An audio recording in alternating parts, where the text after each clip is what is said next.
Hey guys, what's going on? Welcome back to my channel, and in today's video we are giving the classic shortbread butter cookies a makeover, and we're making them with brown butter. This is incredibly delicious and so addictive, and it's got a natural butterscotchy flavor because of that brown butter. It's super easy and comes together so quickly. Let's get straight into the recipe. The first thing you want to do is make your brown butter. Making brown butter is so easy, and you may have seen this in my earlier videos as well. All you have to do is take a heavy bottom saucepan and start melting your butter. Once the butter melts, you are not going to use your spoon or whisk or stir it. You're going to use the handle of the saucepan to keep swirling the pan around, and you'll notice that after about 5 minutes or so on a medium heat, the butter starts to brown. You will smell the aroma as well. It's very butterscotchy, and you'll see the surface going brown like this. It'll start to come up to the surface as it starts to cook, and that's the reason why you want a heavy bottom saucepan. As you can see, our brown butter is ready. You're going to transfer it into a bowl and let it cool down completely. What I like to do is pop this in the refrigerator till it comes to room temperature, because we want it to be sort of semi-solid looking, something like this. And now that it's somewhat at room temperature, it's basically not exactly liquid but also not exactly solid. It's like at room temperature softened butter. So you're going to use your electric beaters now, and on a medium speed you're going to whisk this for at least 2 to 3 minutes. It'll go pale and fluffy like this. Look at the volume that's been created in our butter right now, in our brown butter right now. So keep whisking this really well, and then what you're going to do is you're going to add your icing sugar. It's basically the exact procedure of making shortbread cookies, only that in this scenario we are using brown salted butter.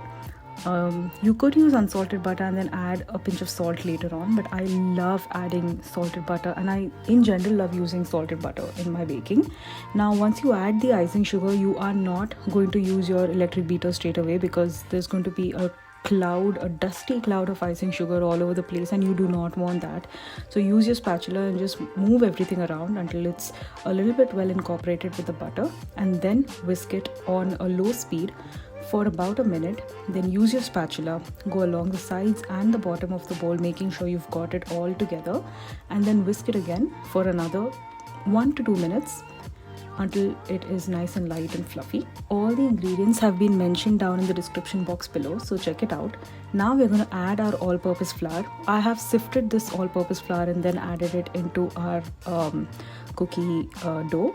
So add your all-purpose flour, and again, do not use your electric beater straight away, otherwise it's going to fly all over the place and you don't want that.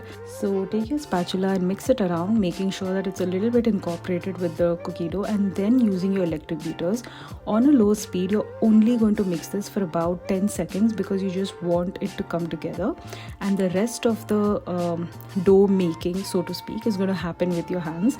Use clean hands and bring this together into a dough. You'll see it's a little bit crumbly at this stage. So what you're going to do is you're going to add ice cold water into the dough and then bring it together like so. Now you're just going to let this dough rest at room temperature for about 15 minutes, and then you're going to take this between 2 sheets of parchment paper and roll it out to a thickness of 1/4 inch. So just keep rolling this dough. You will see cracks start to appear along the edges of this dough, but you don't really have to worry about that. Now the shape for this shortbread is entirely up to you. You can have circles, you can use a cookie cutter, and use any shape that you prefer. On this occasion, what I have done is I've used my knife and I have cut this dough into rectangles, kind of like what a bourbon biscuit looks like. So cut off the edges, but don't throw it away. You can re-roll this and then make more cookies out of it. So from this batch you'll get roughly like 12 shortbread cookies. Cut them into rectangles, place them on a baking tray that has been lined with parchment paper, and very gently you're going to lift it up. You can use a steel spatula to lift these cookies off. Just place them on the baking tray.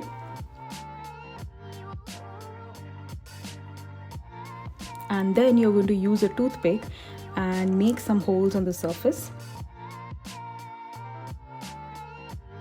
Then you're going to pop this in the refrigerator for at least 15 minutes. You can even keep this overnight. And before you are ready to bake, you will preheat your oven to 170 degrees Celsius, and you'll bake them for about 12 to 15 minutes, turning the tray halfway through the baking process so that they bake evenly. You know they are done when the edges turn slightly golden brown, and then you're going to take this out and let them cool completely on a wire rack. And as they cool, they will harden and they will be nice and flaky on the inside and super buttery and butterscotchy. Our brown butter shortbread cookies are ready, and guys, these are so addictive. So that's it. This was my recipe for my brown butter shortbread cookies. I really hope you enjoyed this video. If you did, then please give it a big thumbs up, subscribe to my channel and hit the bell icon so you're notified every time I post a new video. I'll see you again in another baking video. Until then, goodbye and happy baking.